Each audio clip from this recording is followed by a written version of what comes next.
Hello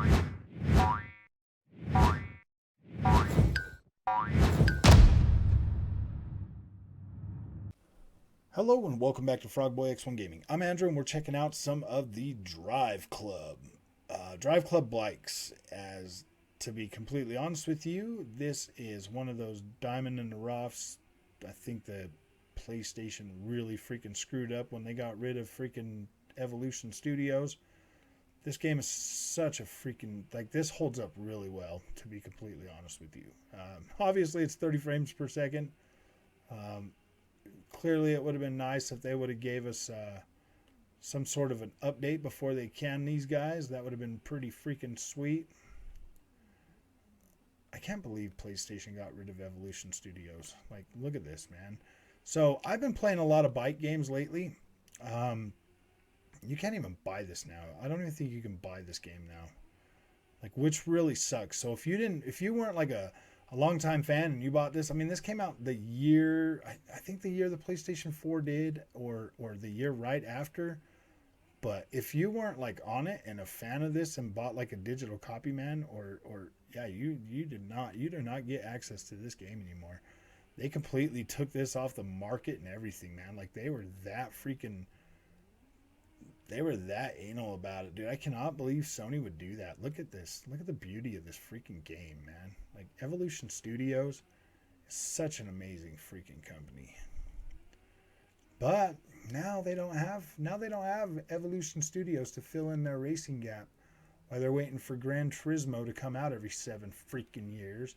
Now they have to rely on Gran Turismo when they could have had these guys right here. Evolution Studios. You know what? Evolution Studios could have built you a Gran Turismo Horizon or whatever. You know what I mean? Like, these guys here could have built you that experience, and they could have delivered that, because that's what they delivered here. So I would liken Drive Club to Project Gotham Racing, or, you know, like Grid Autosport. Two amazing racing games, you know, like arcadey racing games that we used to play like back in the, you know, like early Xbox, PlayStation 2 generation. So we definitely had those, like PlayStation 3 for Grid, I think, is when Grid first launched. That's the first system I played that on. But you see what I mean? Like, these guys right here could have been PlayStation's answer to Forza Horizon, bro, on the PlayStation. But what did they do? No, man, they closed them. So what did good old Evolution go on to do? They went on to join Slightly Mad Studios. Well, actually, I think they went off and they did their own thing.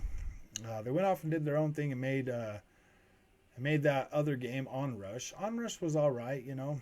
Onrush was a pretty decent game. They went on and made that, and then they joined, you know, up with Slightly Mad Studios, and the Slightly Mad Studios helped them build, you know, Project Cars 3. So I mean, that's probably why you get the little more arcadiness to it.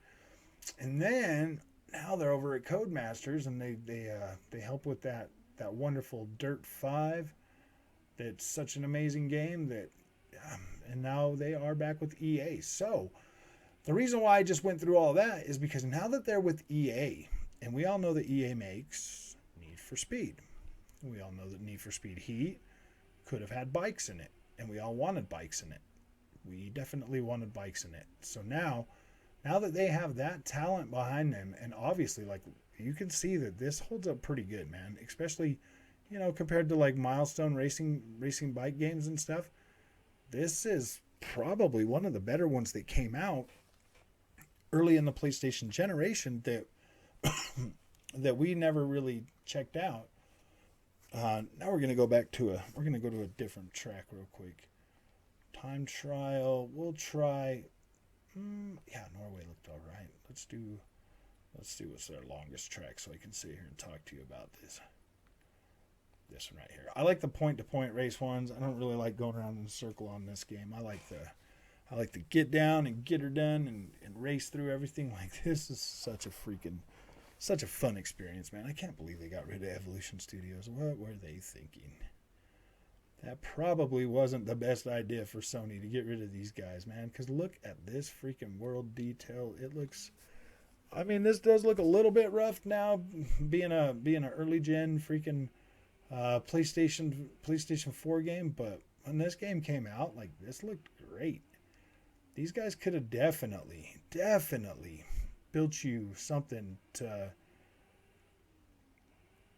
These guys could have definitely built you something to counter Forza Horizon on that Xbox, dude. But no, man, Sony and the short-sighted, infinite wisdom of we gotta have these bangers. And this was I like this game. Like, yeah, it didn't catch on probably like they wanted it to, but my gosh, this is such a good driving experience. For arcade, like arcade wise, like this feels pretty dang good for the most part. I mean, it feels kind of, yeah, it feels good. This definitely could have rivaled Forza Horizon if they would have just put Evolution Studios on that, on because they like doing the arcadey stuff. Like they like that. They wanted to do like a really high quality racing game, and put like that fun stuff in there where you had like the other things that you could do during the race and stuff. They're definitely good way of setting up the turns thing. With the yellow, the green, and the freaking red or whatever. I mean, that was pretty cool. Like they did a decent job on this game. They definitely could have built an answer to Forza Horizon, but Sony fanboys are definitely going to be like, oh man, and that's what makes me mad about Sony fanboys, man, because these guys here were great, and I would have kept buying their games hand over fist. MotorStorm were great. This is the first time they wanted to try something like this. Sony probably got irritated with them because they wanted to do this and not just crank out another MotorStorm game. Well, they could have done another MotorStorm after this. Sony could have just stood behind them and backed them up, and because I like this game. There's a lot of people out here that like this game. Like this was a fun experience for a lot of us, and we were grateful that we got this experience. This is another one of them reasons why like I'm like pretty happy with Xbox. Like they're delivering those experiences to me, and I don't have to wait 7 years for a new freaking a Gran Turismo freaking game every freaking 7 years. I mean, yeah, like when this game came out, I was still firmly planted in loving these arcadey experiences. Like I was like, whoa, yeah, these are great. But the fact that this right here feels so fun to play on these bikes, and it's such a decent experience, like, gosh, Sony, what did you do, man? Why did you do this to your Sony self, man? Short-sighted, freaking money-grubbing, greedy company, man. Gosh, look at this, man. Look at this. Oh, yes. Think about this. Think about it. Evolution Studios versus Playground Games. Oh, man. Yeah, they could have done something great, man. They could have done something great for Sony, because you know what? There's a lot of Sony fans over there that wish they could get their hands on a Forza Horizon type game for their PlayStation, man. And these guys could have done it, man. Evolution Studios could have built Forza Horizon for PlayStation. They could have built Gran Turismo Horizon or whatever. You know what I mean? They could have done that, and they could have done it good.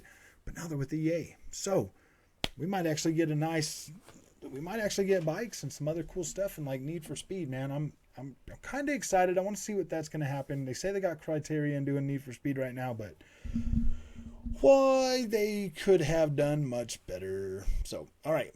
Thanks for watching. If you like this content, don't forget to like and subscribe, and I'll see you in the next one.